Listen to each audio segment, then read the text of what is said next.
ஒரே நாடு ஒரே தேர்தல் சுதந்திரம் வாங்கினதுக்கு அப்புறம் 4 தேர்தல்கள்ல வந்து ஒரே நாடு ஒரே தேர்தல் தான். இப்ப 2024லயே நீங்க எடுத்துக்கிட்டீங்கன்னா வெறும் 4 மாநிலம் தான் வந்து மக்களவை தேர்தலோட மாநில சட்டசபை தேர்தலும் நடக்க போகுது. ஒரு ஆட்சி கவுந்துடுச்சு, ஒரு வருஷத்துல கவுந்துடுச்சுன்னா அடுத்த 4 வருஷம் ஜனாதிபதி ஆட்சியில் இருக்குமா ஒரு மாநிலத்தை? மத்திய அரசாங்கமே ஒரு வருஷத்துல கவுந்துடுச்சுன்னு வச்சுக்கோங்களேன், அடுத்த 4 வருஷம் கேர்டேக்கர் கவர்மெண்டா இருக்குமா? இதுல பெஸ்ட் பாசிபிள் சொல்யூஷன் என்னவா இருக்க முடியும் அப்படின்னா, அனைவருக்கும் வணக்கம். ஒரே நாடு ஒரே தேர்தல் இதை பத்தி நீங்க சர்ச்சைகள், நியூஸ் பேப்பர் ஆர்டிகல்ஸ் இதெல்லாம் பார்த்துட்டு இருப்பீங்க சமீப காலமா. நான் ஒரு 3 ஆண்டுகளுக்கு முன்னால இதுல ஒரு விரிவான ஒரு வீடியோ பண்ணியிருந்தேன். பட் இந்த விஷயம் திருப்பி சர்ச்சைக்குள்ள இருக்கும் பொழுது, பேச்சுவார்த்தையில இருக்கும் பொழுது இதை பத்தி ஒரு சுருக்கமான ஒரு வீடியோ பண்ணோம் அப்படின்றது தான் இந்த வீடியோட முயற்சி. ஏன்னா 2023 செப்டம்பர்ல முன்னாள் குடியரசுத் தலைவர் திரு ராம்நாத் கோவிந்த் அவருடைய தலைமையில மத்திய அரசாங்கம் வந்து ஒரு குழு அமைச்சிருக்கு. ஒரே நாடு ஒரே தேர்தல் சாத்தியமா, அதற்கு என்னென்ன பரிந்துரை பண்ணணும் அப்படின்றதுக்காக. ஸோ நீங்க பாத்தீங்கன்னா 1952, 57, 62, 67 சுதந்திரம் வாங்கினதுக்கு அப்புறம் 4 தேர்தல்கள்ல வந்து ஒரே நாடு ஒரே தேர்தல் தான். அது வந்து டிசைன் இல்லை, பை டிஃபால்ட். நம்ம அப்பதான் சுதந்திரம் வாங்கியிருந்தோம். மத்திய அரசாங்கத்துக்கு தேர்தல், லோக்சபாக்கு நம்ம மக்களவைக்கு தேர்தல் இப்ப அடுத்த 3 மாசத்துல நடக்க போகுது. மக்களவைக்கு நம்ம ஓட்டு போடுறோம், மத்திய அரசாங்கத்தை வந்து தேர்வு செய்வதற்காக. மாநில சட்டசபைக்கு ஓட்டு போடுறோம், மாநில அரசாங்கத்தை தேர்வு செய்வதற்காக. அண்ட் இது வந்து எல்லாத்துக்கும் ஒன்னாதான் நடந்துட்டு இருந்தது. ஆனா அதுக்கப்புறம் பல காரணங்களினால், அதாவது 1970ல மிஸ்ஸஸ் இந்திரா காந்தி லோக்சபாவை சீக்கிரமே கலைச்சாங்க. அதனால 1971லயே தேர்தல் வந்தது. பட் மீண்டும் 2004ல திரு வாஜ்பாய் பிரதமராக இருக்கும் பொழுது லோக்சபாவை 8 மாசத்துக்கு முன்னால கலைச்சாரு, ஜனவரி 2004ல. அதனால மே 2004ல அந்த சைக்கிள் உடைப்பட்டது. 1990ல ஒரு வாட்டி கோலிஷன் கவர்மெண்ட் கவிழ்ந்தது, மீண்டும் 1997ல ஒரு வாட்டி கவிழ்ந்தது, 98ல ஒரு வாட்டி கவிழ்ந்தது. இந்த மாதிரி மத்திய அரசாங்கங்கள் கவிழ்வதினாலும் மாநில அரசாங்கம் கவிழ்வதினாலும் ஆர்டிகல் 356 பிரசிடென்ட்ஸ் ரூலும் இம்போஸ் பண்ணாங்க. அதுவும் ஒரு முக்கியமான காரணம் இந்த சைக்கிள் வந்து தடைபடுவதற்கு ஆர் மாறுவதற்கு.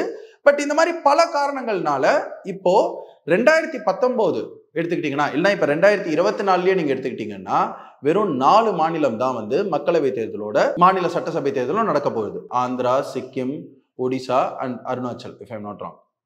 ஸோ இந்த ஒரே நாடு ஒரே தேர்தல் எதற்காக அவசியம், அதனால இருக்கக்கூடிய பெனிஃபிட்ஸ் என்ன அப்படின்றத ஃபர்ஸ்ட் பார்ப்போம்.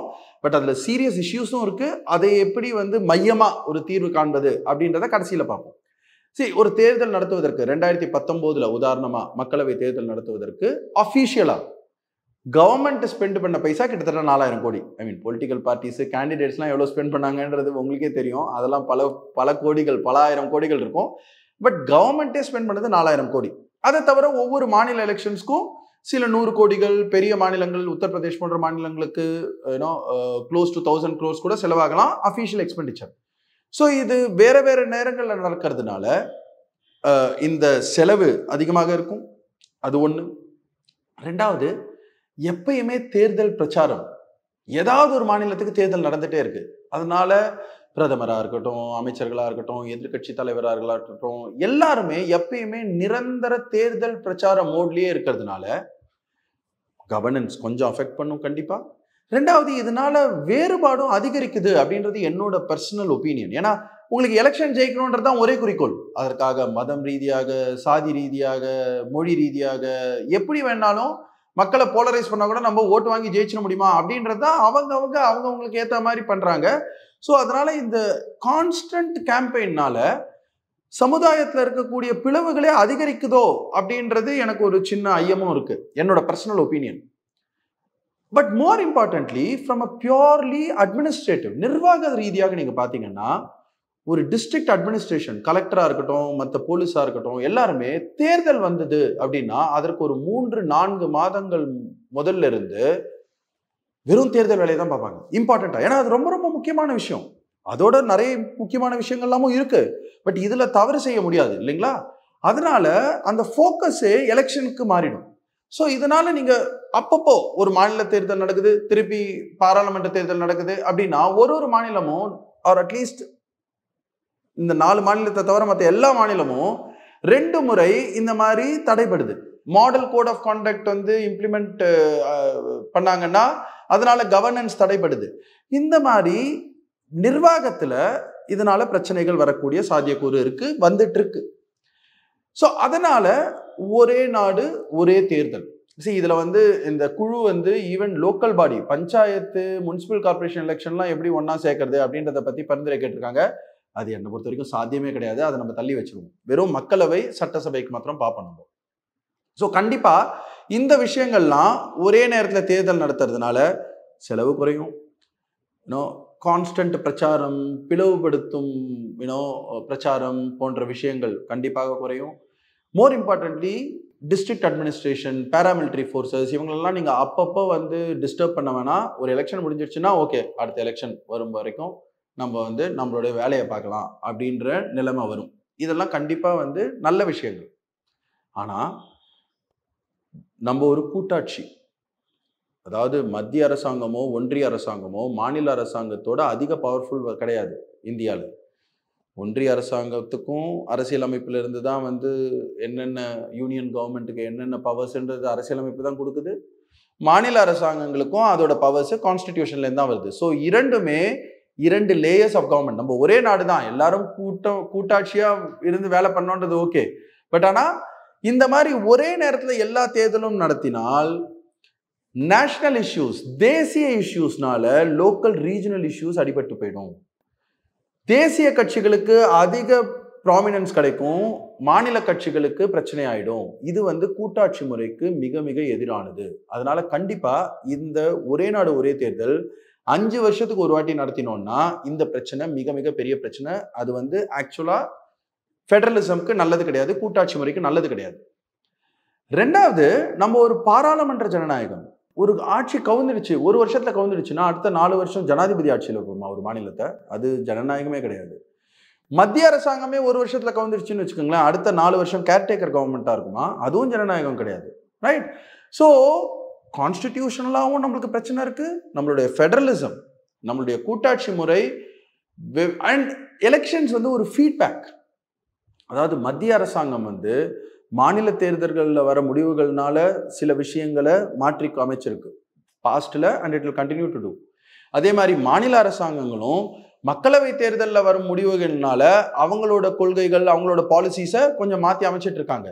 இதெல்லாம் ஒரு விதத்துல மக்கள் கிட்ட இருந்து கிடைக்கக்கூடிய ஃபீட்பேக். அண்ட் 5 வருஷத்துக்கு ஒரு வாட்டி தான் எலெக்ஷன் நடக்கும்னா இந்த ஃபீட்பேக்கும் ரெகுலரா கிடைக்காது. ஸோ ஆனா ஒன்னா எலெக்ஷன் எடுத்ததுனால சில அட்வான்டேஜஸ் இருக்கு. நம்ம ஃபர்ஸ்ட் பார்த்த மாதிரி இந்த பிரச்சனைகளும் இருக்கு. இதற்கு எப்படி ஒரு தீர்வு, மையமா ஒரு தீர்வு எப்படி காணலாம்? இது ஒரு லீடிங் எக்கானமிஸ்ட் ஒரு நாளிதழில் சொன்னது, நான் படித்தது.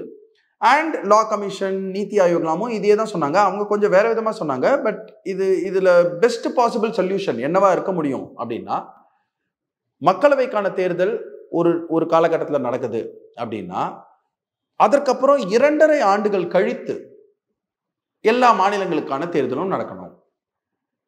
மீண்டும் 2.5 ஆண்டுகள் கழித்து மக்களவைக்கான தேர்தல், ஏன்னா மக்களவைக்கான 5 வருடங்கள் முடிஞ்சிடும் இல்லைங்களா, அப்ப நடக்கணும். இதுக்கு அரசியலமைப்புல மாற்றங்கள் தேவைப்பட்டிருக்கும், தேவைப்படும். மாநில அரசாங்கங்களை முன்கூட்டியே கலைக்க வேண்டிய அவசியம் இருக்கும். அவங்க வாலண்டியரா அதுக்கு முன் வரணும். அந்த பிரச்சனை, அரசியல் பிரச்சனைகள்லாம் இருக்கட்டும். பட் அட்லீஸ்ட் இந்த ரொட்டேஷன் இருந்தது அப்படின்னா உங்களுக்கு கூட்டாட்சி முறை அதுல எந்த பிரச்சனையும் கிடையாது.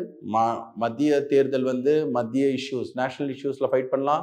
அந்தந்த மாநில தேர்தல் 2.5 ஆண்டுகள் கழித்து நடக்கும் பொழுது அந்தந்த மாநிலங்களுக்கான பிரச்சனைகளுக்கு மக்கள் வாக்களிக்க போறாங்க. இந்த ஃபீட்பேக் மெக்கானிசமும் இருக்கும் கண்டிப்பா. அண்ட் சப்போஸ் ஒரு அரசாங்கம் கவிழ்ந்தது அப்படின்னா ஒரு பொதுவான பிரதம மந்திரி மத்தியில, இல்லைன்னா ஒரு பொதுவான முதலமைச்சர் மாநிலத்துல தேர்ந்தெடுத்துட்டு அவங்க, ஏன்னா ஏன் ஒரு அரசு கவிழும், அவங்களுக்கு பெரும்பான்மை இல்லாம போயிடும் மக்களவையில, சென்டர்ல, இல்லைன்னா சட்டமன்றத்துல, இந்த ஸ்டேட். ஆனா பொதுவாக ஒருவரை தேர்ந்தெடுத்து எல்லாருக்கும் common consensus prime minister or consensus chief minister, அவங்க கூட ஒரு அமைச்சரவை நடத்தி மீதம் இருக்கக்கூடிய நேரத்துல, அதாவது ஒரு வருஷம் கழிச்சு கவுந்துருச்சுன்னா 2.5 வருஷம் கழிச்சு அந்த இன்னொரு சைக்கிள் வரும் இல்லைங்களா, அதோட அந்த எலெக்ஷனை கிளப் பண்ணிக்கலாம். ஸோ இந்த மாதிரி செய்யும் பொழுது அதாவது ஒரே சமயத்துல தேர்தல் நடத்துவதற்கான என்னென்ன அட்வான்டேஜஸ் இருக்கோ அதுவும் சேரும். அதே சமயத்துல நம்மளுடைய கூட்டாட்சி முறை, நம்மளுடைய ஜனநாயக ஃபீட்பேக், மாநிலங்களோட சுயாட்சி அண்ட் உரிமைகள் இதெல்லாமும் பறிக்கப்படாம இருக்கும். ஸோ இந்த வீடியோ பார்த்ததுக்கு நன்றி. வணக்கம்.